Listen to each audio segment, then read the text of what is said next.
Livro A Experiência da Mesa, capítulo 2, parte 3. Visão geral do princípio da mesa nas Escrituras. O princípio divino de cura, nutrição e presença redentora se encontrando conosco de maneira sobrenatural ao nos reunirmos em volta da mesa, é apresentado de forma consciente ao longo da Bíblia. A seguir, confira uma breve síntese de algumas das muitas passagens bíblicas que se revelam o princípio da mesa e sua importância para a nossa vida. Páscoa.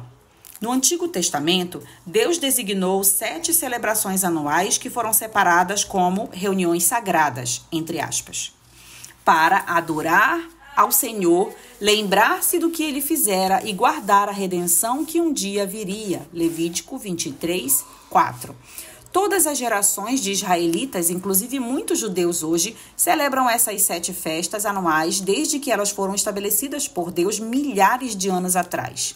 Embora algumas delas envolvam alimentos significativos ou refeições compartilhadas de determinada maneira, talvez o exemplo mais notável do princípio da mesa fique evidente na primeira celebração, a Páscoa, que ocorre durante o primeiro mês do ano judaico, Êxodo 12, 1. A festa da Páscoa é um lembrete anual do livramento miraculoso da escravidão no Egito, miraculoso da escravidão no Egito, uma obra de Deus por seu povo. Durante a festa, os israelitas se recordam do livramento divino, reencenando o extraordinário acontecimento num jantar em família, planejado para ser um memorial contínuo da fidelidade de Deus à nação de Israel. Êxodo 12, 14 a 17. Uma das ordenanças mais importantes da Páscoa é a refeição pascual, chamada de Seder, na qual a geração mais velha conta à mais nova a história do Êxodo e explica os símbolos da refeição pascual. Quando seus filhos lhe perguntarem o que significa esta cerimônia, respondam-lhes: é o sacrifício da Páscoa ao Senhor, que passou sobre as casas dos israelitas no Egito e poupou nossas casas quando matou os egípcios. Então o povo curvou-se em adoração. Assim como o Senhor passou em vigília naquela noite para tirar do Egito os israelitas, estes também devem passar em vigília esta mesma noite para honrar ao Senhor por todas as suas gerações. Êxodo 12, 26, 27 e 42. É importante ressaltar que a lembrança da Páscoa ocorre ao redor da mesa. O Seder é parte central da celebração da Páscoa, cumprindo a ordem bíblica de contar a história da Páscoa e prover uma ocasião significativa para as famílias judias se unirem em volta da mesa para honrar a Deus. Famílias cristãs e judias que escolhem recordar essas festas, preparando refeições comemorativas e contando histórias, sabem que o reforço de lembranças positivas do passado ajuda a edificar a fé para o futuro. Interações de Jesus. No Novo Testamento, vemos Jesus Cristo praticando o propósito divino para a mesa em suas interações e em seus ensinos diários. Muitos dos seus ensinamentos que ele transferiu aos seus discípulos ocorreram em volta da mesa, como observa um erudito religioso. O Evangelho de Lucas fala de 10 momentos cruciais da vida de Cristo e cada um deles ocorre durante uma refeição. Na verdade, Jesus estava tão disposto a compartilhar refeições com as pessoas que os escribas e fariseus reclamaram: este homem recebe pecadores e come com eles? Lucas 15, 2. Ao longo do seu ministério terreno, encontramos muitos exemplos de Jesus partilhando refeições com pessoas consideradas pecadoras e excluídas da sociedade, como o publicano Zaqueu, em Lucas 19, 5, o leproso Simão, Marcos 14, 3. Pelo que sabemos, Jesus nunca recusou um convite para jantar, fosse de desprezados ou de notáveis estudiosos das Escrituras, como em Lucas 7, 36. Um dos muitos exemplos de Jesus jantando com outras pessoas ocorreu quando visitou o lar de Lázaro 6 dias antes da Páscoa. João 12, 1 a 8. À mesa, Maria exprimiu seu amor por Jesus, lavando seus pés com um caro perfume. Naquela época, a única forma de chegar ao seu destino era andando. Caso o indivíduo fosse rico, poderia ir montado num jumento, mas o principal meio de transporte era o pé, que ficava cansado, calorento, sujo e mal cheiroso.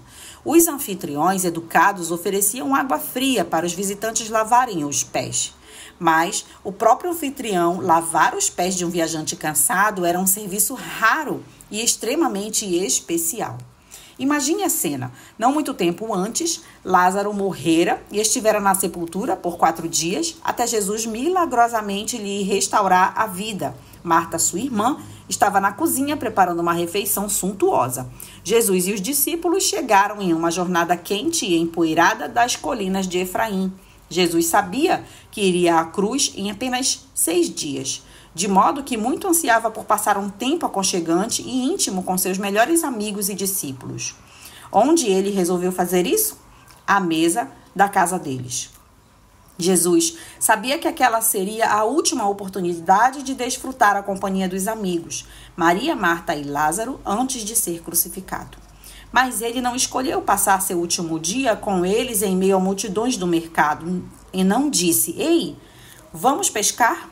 Não, eles se reuniram ao redor da mesa. Jesus gostava de ficar cercado por amigos, discípulos e pessoas amadas em volta da mesa, onde os encorajava com a sua presença e dava exemplo de verdade, ensino, gratidão, serviço e perdão. A última ceia. Na noite anterior à crucificação, a última coisa que Jesus escolheu fazer com os homens em quem havia investido a sua vida por 3 anos foi compartilhar uma refeição, a refeição pascual. Como vimos, o Seder era uma refeição significativa que tinha o objetivo de celebrar a presença e o poder de Deus, mas também era importante para o propósito de Jesus na última ceia. A sala do andar superior foi emprestada por um homem rico. Não sabemos ao certo qual era a aparência do ambiente, mas temos certeza de que não devia se parecer com a pintura de Leonardo da Vinci. Quando chegou a noite, a refeição foi preparada e a mesa posta para Jesus e os 12 discípulos. É importante notar que nenhum dos discípulos foi excluído da última ceia. Durante a última refeição, juntos antes da crucificação, Jesus dividiu a mesa com todos os 12, inclusive com o homem que logo o trairia e com aquele que o negaria enfaticamente. À mesa pascual, Jesus estendeu graça e companheirismo a cada um, servindo-os e partilhando a sua presença. Aparições após a ressurreição. Depois de ressuscitar dos mortos e antes de subir aos céus, Jesus estava caminhando pela estrada de Emaús e se encontrou com Cleopas e seu amigo. Esses seguidores de Jesus estavam profundamente entristecidos pela crucificação que ocorrera dias antes e, em seu sofrimento profundo, não o reconheceram. Jesus caminhou com eles um pouco e, começando por Moisés e todos os profetas, explicou-lhes o que constava a respeito dele em todas as Escrituras. Lucas 24, 27. No entanto, mesmo depois de andar e conversar, Cleopas e o amigo não conseguiram reconhecer Jesus. Foi só quando o convidaram para entrar e participar de uma refeição, quando estavam partindo o pão juntos à mesa, é que finalmente deram conta de que o próprio Messias estava entre eles. Quando estava à mesa com eles, tomou o pão, deu graças, partiu e o deu a eles. Então, os olhos deles foram abertos e o reconheceram. Lucas 24, 30, 31. Foi à mesa que Cleopas e seu amigo tiveram um encontro sobrenatural com Cristo, o pão da presença, que já estava com eles havia algum tempo. Essa foi, na verdade, a primeira ceia após a morte e ressurreição de Jesus. Lembre-se de que a ceia não era um ritual religioso como hoje, mas um momento de comunhão ou comunicação, numa refeição conjunta para lembrar o que Jesus fizera enquanto esteve entre eles. A ceia no Novo Testamento era uma experiência da mesa. O banquete do casamento do Cordeiro. O princípio da mesa, conforme revelado nas Escrituras, não para aqui na terra. Apocalipse 19, 9 diz: "Felizes os convidados para o banquete do casamento do Cordeiro." Sabe o que Deus está fazendo nesse exato momento? separando um lugar à mesa que ele preparou para o banquete do casamento do Cordeiro. A primeira coisa que faremos ao entrar na sua presença é jantar com o nosso noivo Jesus em nossa festa de casamento. A Bíblia conta que o nosso relacionamento com Cristo é semelhante ao de uma noiva e um noivo. Apocalipse 21, 2, 9. Quando criamos um lugar particular e seguro para desfrutar intimidade com o Senhor, podemos contar a Ele tudo o que pensamos e sentimos, mesmo que se soubermos que não deveríamos nos sentir daquele jeito. Tudo bem para Ele. Deus não se surpreende porque já conhece o nosso coração. Podemos exprimir o nosso amor por Ele verbalmente e sentir o seu amor por nós. Além disso, podemos manifestar expressões físicas de amor pelo noivo ao ajoelhar-nos ou prostrar-nos diante dele. Embora isso não seja apropriado no culto público, na intimidade particular não temos necessidade de nos impor limites enquanto expressamos nossa devoção a Deus. Depois de viver com esse tipo de intimidade, de devoção pelo noivo, por tantos anos aqui na terra, minha mente mal pode conceber como será vê-lo face a face um dia. A associação mais próxima que consigo fazer é o frio intenso na barriga que sinto quando Larry e eu ficamos longe por várias semanas e eu o vejo à distância ao andar na sua direção no corredor do aeroporto. E pensar que Jesus não só está esperando por mim, como também preparou com esmero uma festa para celebrar o encontro. Por sermos a noiva de Cristo, você e eu nos assentaremos à mesa dele durante o banquete. No reino de Deus, celebraremos nossa intimidade eterna com Cristo, ao nos reunirmos em torno da sua mesa. E há um lugar reservado para você e para mim. Nada poderia ser mais íntimo e pessoal do que ver o nosso nome escrito em lugares marcados à mesa em sua presença.